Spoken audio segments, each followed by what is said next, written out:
Et hello les servants, j'espère que vous allez bien. Aujourd'hui je tiens à vous informer de deux petites choses avant de commencer la vidéo, même si ça veut dire qu'elle a déjà commencé, puisque vous êtes en train de la regarder en ce moment. Premièrement, comme vous avez pu remarquer, j'ai fait une nouvelle intro que vous avez vu dans la vidéo précédente, puisque dans l'ancienne intro, j'utilisais une musique où j'avais des droits d'auteur, et donc comme vous le savez très bien, c'est toujours mieux de ne pas avoir les droits d'auteur, donc j'en ai refait une autre. Que je ne garderai sûrement pas très longtemps, car mon frère qui est musicien va sûrement me composer une musique pour ma nouvelle intro, afin de ne plus avoir le même problème. Et donc je me suis dit, bah allez, pourquoi pas. Deuxièmement, je ferai beaucoup moins de vidéos sur les jeux d'horreur. Alors j'expliquerai pas pourquoi, parce que ça serait beaucoup trop long à expliquer. Mais je ferai sur autre chose, alors toujours sur le thème de l'horreur, ne soyez pas rassurés. Je ferai par exemple des critiques de films d'horreur, comme le font par exemple les youtubeurs Link the Sun ou même As d'Épouvantail. Des youtubeurs que je vous conseille très fortement d'ailleurs. Aujourd'hui nous allons parler de mes 3 films d'horreur que je préfère le plus. Maintenant, entrons dans l'horreur. Mais tout d'abord, la fameuse introduction.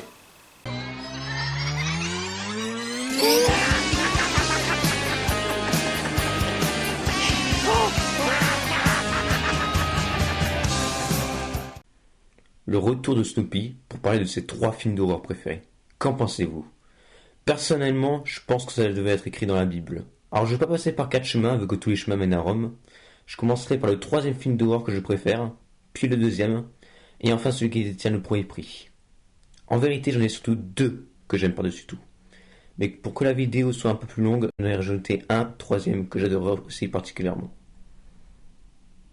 Je sens que vous êtes excités comme des puces. Ne le soyez pas trop, vous risquez d'attirer le grand méchant loup-garou. Alors allons-y. Soyez bien installés, en groupe si possible, et commençons.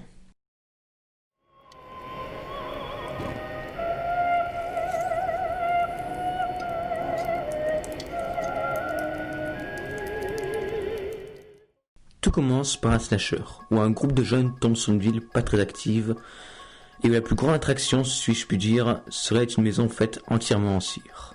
Messieurs, dames, vous l'aurez compris, je parle bien de La Maison de Cire, un film réalisé par John Collet-Serra en 2005 qui n'est autre qu'un remake de L'Homme au masque de cire. John Collet-Serra est assez célèbre pour avoir réalisé Heather ou même encore Instinct de survie. La Maison de Cire raconte l'histoire d'un groupe de jeunes qui part vers l'aventure et effectivement ils vont la vivre l'aventure. Après que leur voiture soit mystérieusement tombée en panne en plein campement, ils décident tous ensemble de partir à la recherche d'une ville voisine et surtout d'un garage. Mais non, je déconne, ils se séparent, certains restent au campement, d'autres partent, pour bien facilement se faire éliminer. Quelle bande de sous-merde. Ils vont effectivement trouver une ville pas très active, mais ils vont très vite savoir qu'elle recèle des secrets bien noirs et sordides. Qu'est-ce que j'aime dans ce film? Les acteurs jouent assez bien, dépendant desquels. L'histoire est bonne, même si le début met un peu de temps à se mettre en marche. Mais ce que j'apprécie par-dessus tout, c'est le côté justificatif de ce massacre, que je trouve particulièrement intéressante. Ce n'est pas juste une histoire de vengeance, de folie meurtrière, c'est un tout autre but. De plus, ces tueries ne sont ni parfois trop sanglantes, mais assez dures comme il le faut.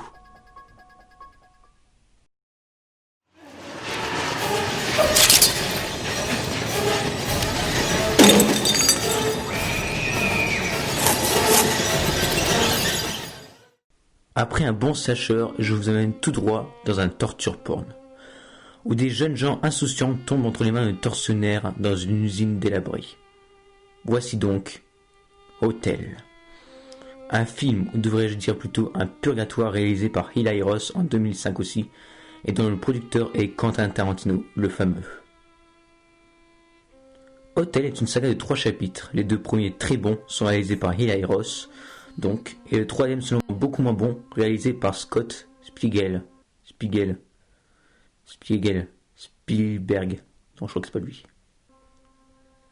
Eli Roth est célèbre pour avoir réalisé Cabin Fever ou encore Gun Inferno. Hotel signe le voyage de 3 jeunes personnes qui, sous les conseils d'un intrus, décident de partir dans l'Europe de l'Est, et plus principalement en Slovaquie, qui d'après les dires de l'intrus est un vrai paradis. Et effectivement, ils vont découvrir sur place qu'ils n'avaient pas tort. Un par un, ils se verront capturés puis emmenés dans un vieux bâtiment où ils seront torturés sans pitié. Bah quoi, c'est génial non? Ça donne envie d'y aller. Qu'est-ce qui me plaît dans ce film? Eh bah, il y a un maximum d'hémoglobine et je préfère quand la cuisson de la viande est saignante. Voilà. Non, bon, en vrai, les effets et le décor sont parfaits. Le fait qu'on se trouve dans un endroit crade et obscur accentue l'horreur, ce que l'on retrouvera beaucoup moins dans Hotel 3. Les acteurs jouent bien et l'attention est permanente quand on sait ce qui va arriver aux victimes. Ou justement quand on ne sait pas.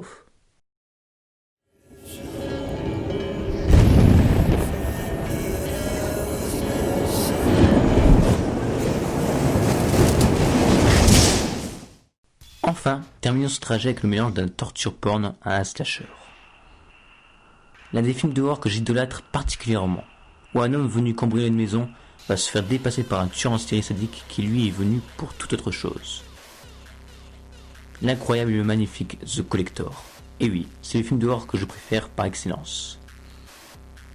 Réalisé par Marcus Dunstan en 2009, Marcus Dunstan n'est pas vraiment un réalisateur mais plutôt un scénariste. C'est également lui qui a réalisé la suite de The Collector, The Collection, qui est une très bonne suite. Et peut-être lui-même qui réalisera le 3e chapitre de cette saga incroyable qui est en préparation normalement. Marcus Dunstan est célèbre pour avoir écrit le scénario de Saw 4, 5, 6 et 7. Fist 1, 2 et 3, Piranha 3DD et j'en passe. The Collector montre la tragique histoire de Harkin qui, ayant un besoin d'argent, décide de cambrioler la maison de l'un de ses patrons. Manque de bol, dès qu'il commence à entrer dans la maison en pleine nuit, il va découvrir que quelqu'un d'autre a déjà pris pour cible cette maison. Une personne pas très sympathique qui a pour seul but de faire une grande fête de cadavres. Yes! Dans ce film, tout est bon, que cela soit le jeu d'acteur, l'histoire, la prise de son, le paysage et surtout les prises de vue de la caméra.